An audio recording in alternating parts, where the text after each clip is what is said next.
Well, folks, if you've seen the dragon shadow fly overhead and the ornamental scroll pop up on screen, you know Flamedragon Tyrant is coming. And if this is your first time experiencing it, then you probably have a bunch of questions like, what is this event all about? How do I play it effectively?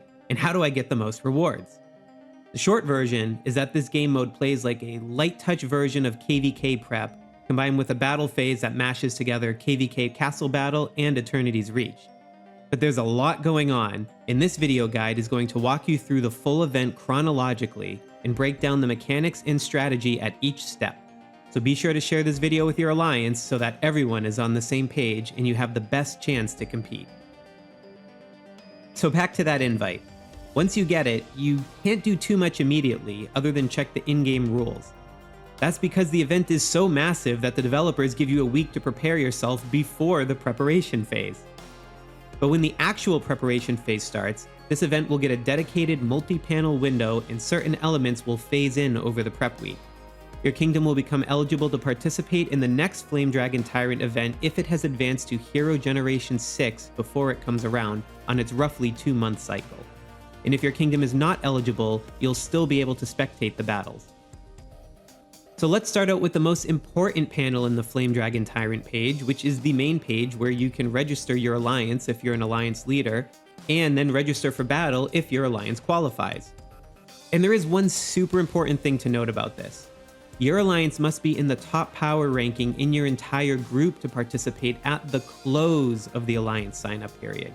And when I say group, I'm talking about the top power of all of the kingdoms in your zone.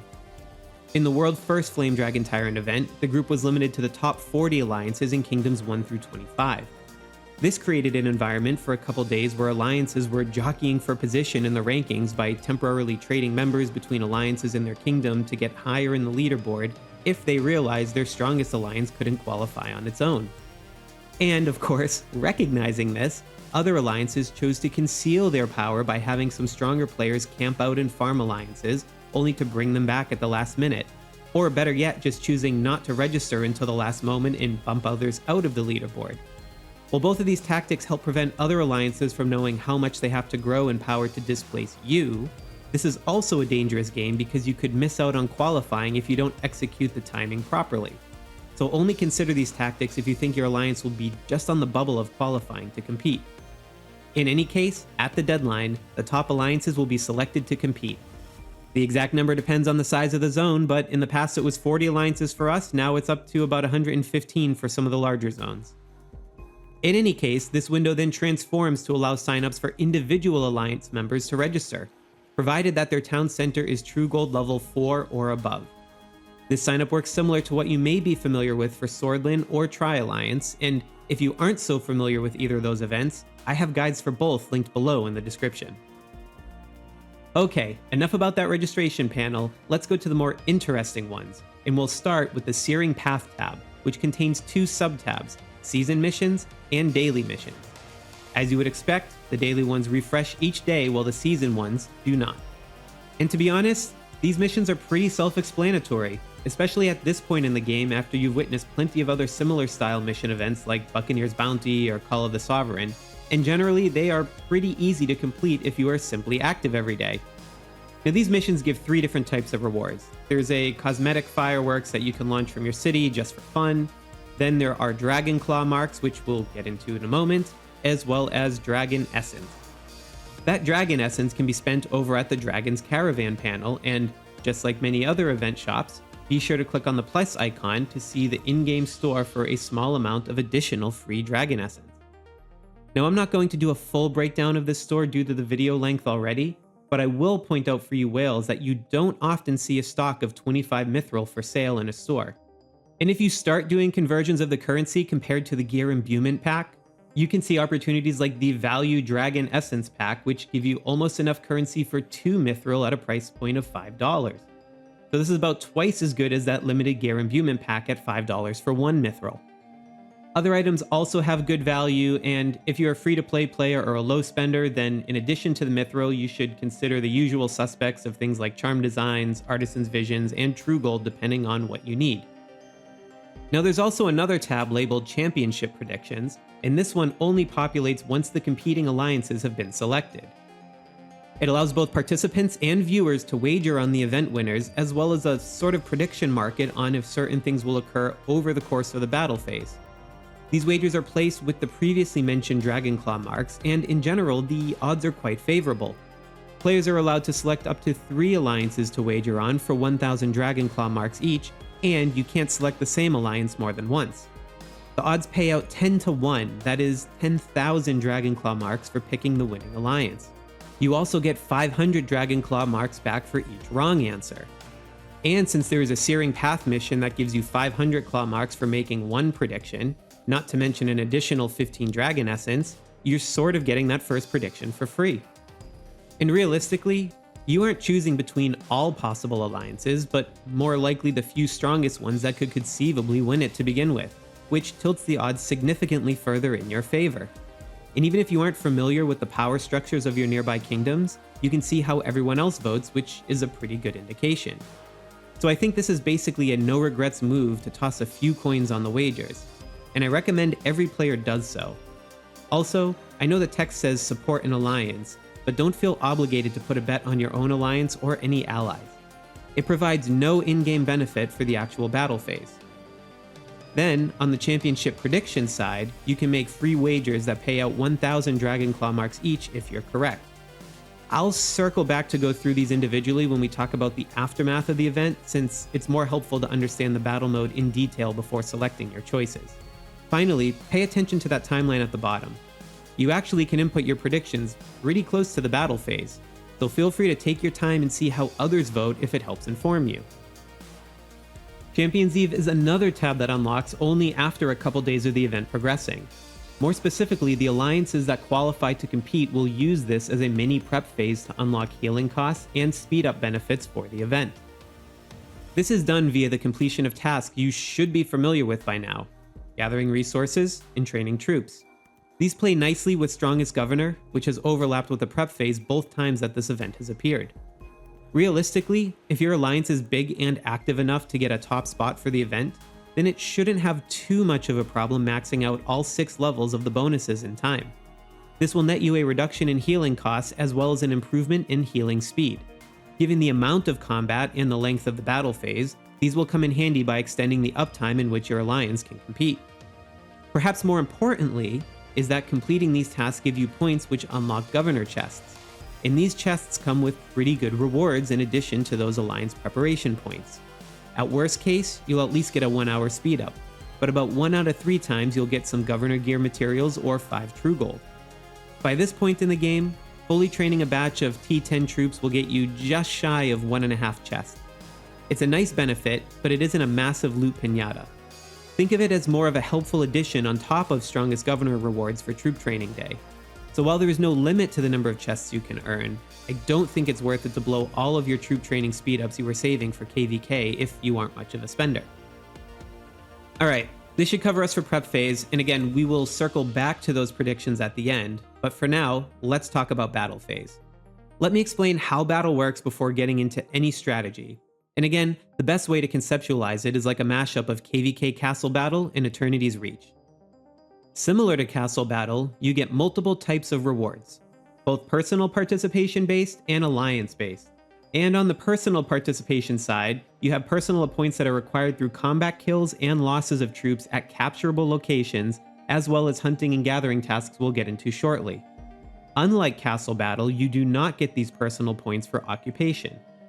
But battle is so frequent at these locations that it doesn't matter, you'll get a lot just by occupying one anyway. And like before, there were multiple tiers with milestone rewards, and this time they're extremely good.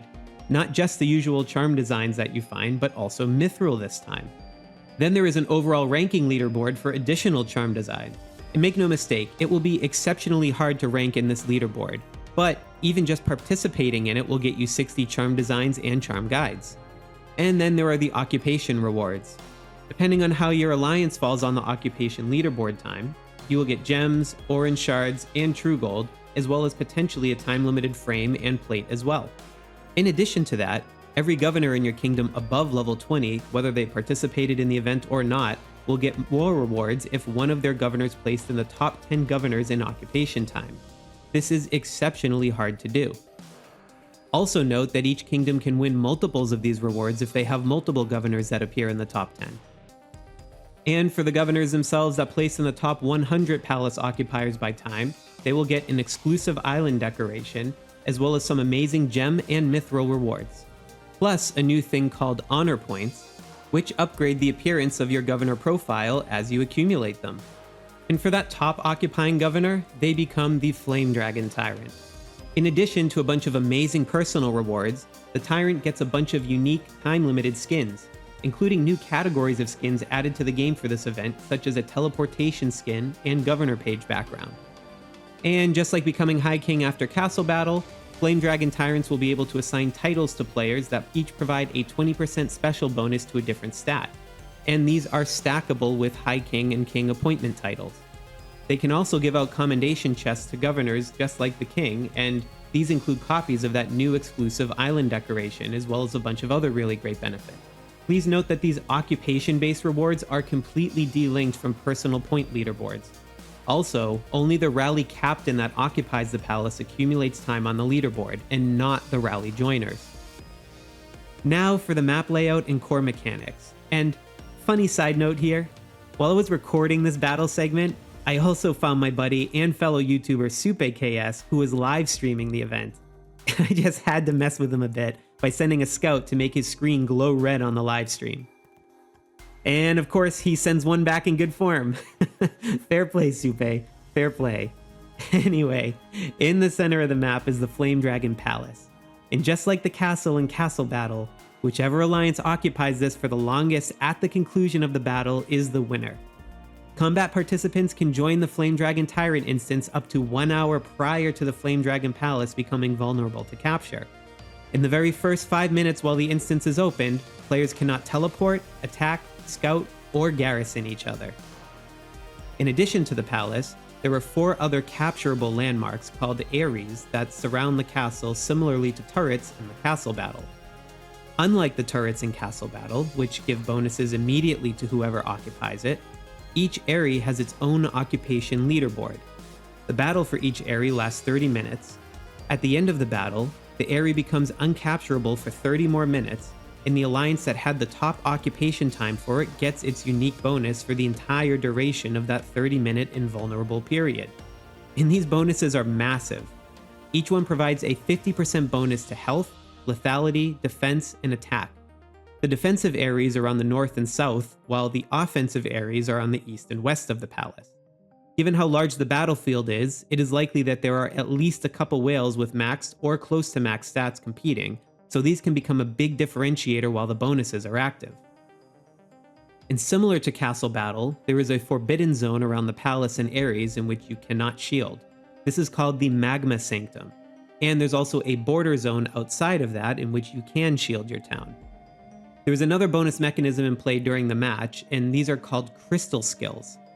Activation of these requires a currency called Pyrocrystals, which can be gathered in 2 ways that will feel familiar to fans of Eternity's Reach. The first way is defeating Dragonborn escorts, which will reward 300 Pyrocrystals and 30,000 personal points. They are extremely similar to racing to defeat the Cesares in Eternity's Reach and only spawn in the border zone. They're pretty weak compared to where you are at this point in the game, so you won't have much trouble with the battle itself. But getting to them first is a challenge when potentially thousands of players are hunting for them all at the same time.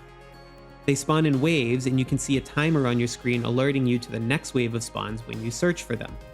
You also can see it on the sideliner menu, so keep an eye out and be ready to act quickly. One of the waves will time immediately when the Flamedragon Palace becomes vulnerable, which may catch people off guard and give you a chance to hit some of them quickly at the start of the match.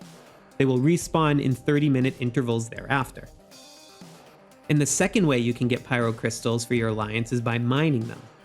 Pyrocrystal mines will be refreshed every 30 minutes, but it's shifted 15 minutes off of the Dragonborn escort refresh, and they come in 2 levels. Level 1 nodes contain 600 crystals, and level 2 contain 1200. The gathering speed also seems to be quicker for level 2 nodes, which yield 1.5 crystals per second, compared to 1 per second for the level 1 nodes. Similar to Eternity's Reach, players can bump each other off of the mine locations to take over gathering the remaining crystals at the mine. Remember that this is not like Eternity's Reach where you can have unlimited troops. so you'll need to heal troops defeated at crystal nodes. Additionally, combat kills and losses on the crystal nodes do not contribute to your personal point score, so you need to exercise a bit of caution here if more powerful players are marching towards a spot where you're gathering. When combined, these mechanics allow free-to-play players and low spenders a way to contribute to their alliance beyond just reinforcing rallies, which they might not be strong enough to do in this battle. When enough crystals are collected, alliance leaders can activate the skills on the battlefield, and they will last for a limited amount of time. So more Pyrocrystals means more abilities active for more ability uptime. The abilities all last either 10 or 30 minutes and cost 10 to 50,000 Pyrocrystals to activate, depending on the ability. And they also help enable a variety of strategies.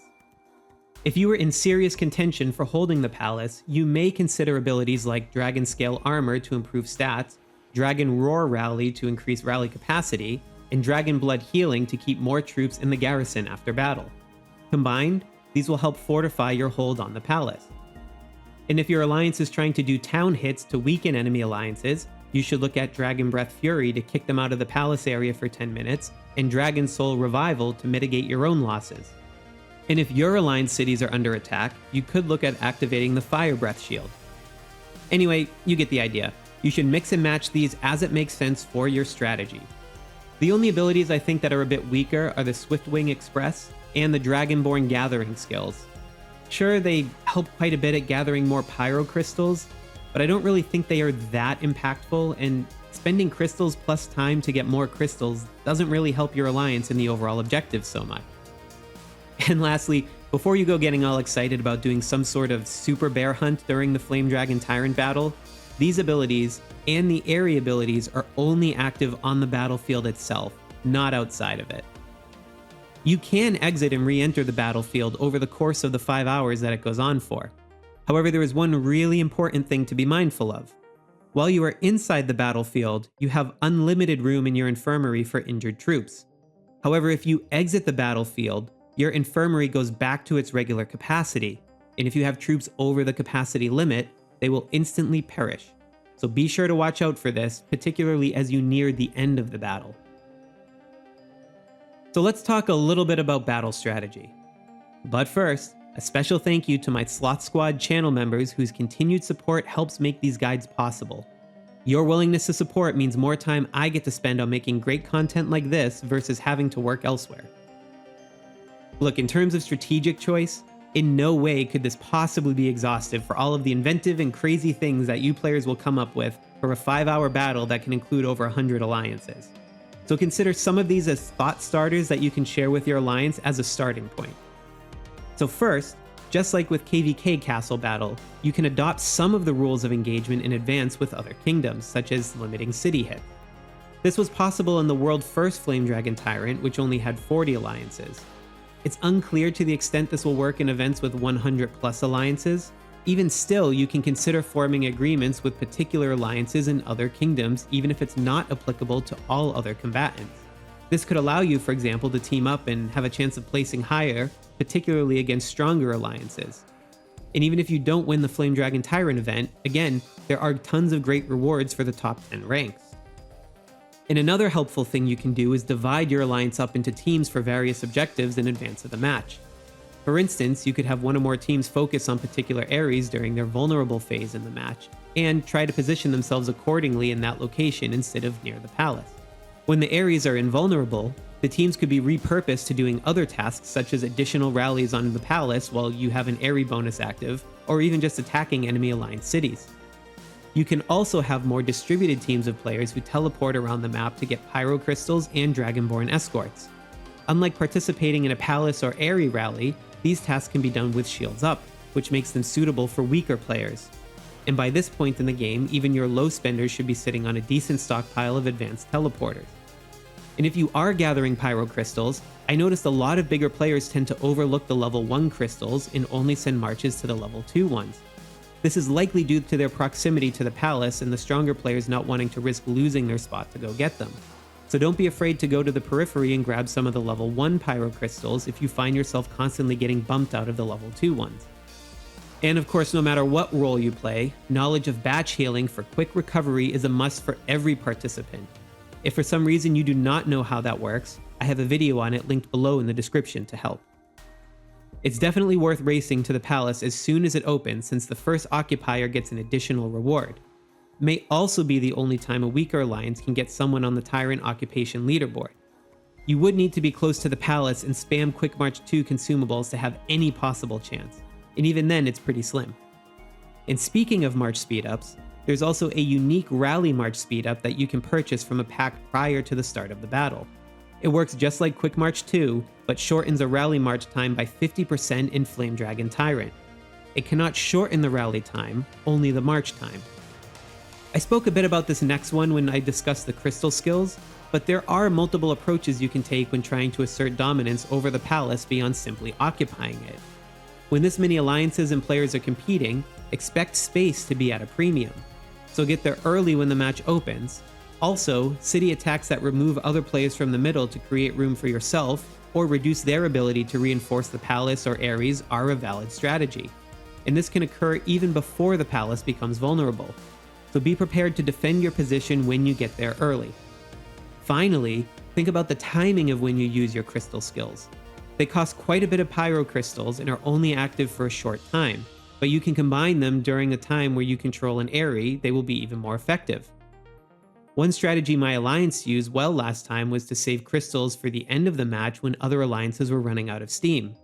We then unloaded a lot of abilities and maintained them for the end of the match. Because of this, we were able to repel even far stronger armies with a couple lucky breaks in battle and get a few minutes of capture time we otherwise wouldn't have been able to. This got us a top 10 position and made the difference between getting rewards or not. And of course, all the usual castle battle tips apply, such as solo marches to acquire casualty personal points, using shielded players to reinforce unshielded ones, and conducting waterfall rallies. Since there were so many rallies coming at you constantly, you can try to manage some shadow or ghost rallies as well, but you may not even hold the middle long enough for that. In any case, by the time you get to this event, your alliance should be more than capable of formulating a strategy. The purpose of this was just to share some of the new tools available to you in this event. And when all is said and done, and the event concludes, if your kingdom wins the Flamedragon Tyrant event, it gets to host the Dragon Banquet. Since this only applies to a single winner and follows the exact same rules as any of the cooking competition seasonal events you would have seen by now, I won't dive into it further. But we should dive into some of those predictions we talked about previously. So let's go through them one by one. And for each one, I'll share what I selected and why, what the result was, and what we can learn from it going forward. In transparency, I get a few of these wrong, but I think it's important to show so that we can all maximize our rewards together going forward. So the first question is, how long will the Flamedragon Tyrant in your zone occupy the palace? And bluntly, I underestimated just how dominant Clyde and MI6 were going to be in this event. My thinking was that over the course of a 5-hour match, the palace would be in contention such that it was changing hands frequently, and it would be tough for one alliance out of 40 to get 20% of the hold time. This thinking might still be true as I go into my next Flamedragon Tyrant with 110 alliances competing, where the chances of an individual alliance holding it so long is even less, but at least for the world first, I was surprised. So going forward, I think I would still lean towards less than 1 hour as my choice, but I now know to be more on the lookout for a major dominant alliance in my group that could upset this prediction. I recommend you do the same thing, as this one could go either way. The next question was if the first governor to occupy the palace in your zone would be the Flamedragon Tyrant. This one I was quite surprised by. In the world first Flamedragon Tyrant, it was a 1 in 40 chance of happening. Going forward, it's a less than 1% chance of happening. And here my thinking was that being the quickest to get first capture is not really correlated with being the strongest, since it's a mad rush of individual players spamming march speedups. Yes, you can have alliance do some city hits to bump people out of the way before the palace opens, but can they keep out over 100 alliances? So here, I think it becomes a bit more about latency and loading speeds on your phone than who's the most powerful. But in fairness, I was surprised by this result, and that should still count for something. But still, given the odds, I think I'll vote the same way in the next event. The third question is, how many enemy squads will the deadliest governor defeat in your Flamedragon Tyrant zone? And honestly, this one's a freebie. There is so much battling happening, and it is asking for the most deadly governor, not the average. It came out at over 70 million for us with only 40 alliances competing. so it becomes even more likely with 100 plus alliances. Therefore, I'm going to pick over 70 million every time. And the fourth question is, what will be the longest single occupation of a palace by a Flamedragon Tyrant across all zones? Here, we're talking about continuously occupying the palace without getting kicked out. And importantly, the person who occupies it that long continuously must also be the Flamedragon Tyrant. In the World First event, despite how dominant Clyde was, even he didn't hold it that long against 40 alliances. It will be even harder next time around with 100 plus alliances in each group, so I think this one is very unlikely. That said, it's also important to note that this applies to all Flamedragon zones. So over time, as more zones are added, the chance that a fluke result happening in one zone does increase. So if you are watching this years in the future, then maybe ask around about what's happened the last few times. But for the next few times at least, I will continue to select less than half an hour as my choice.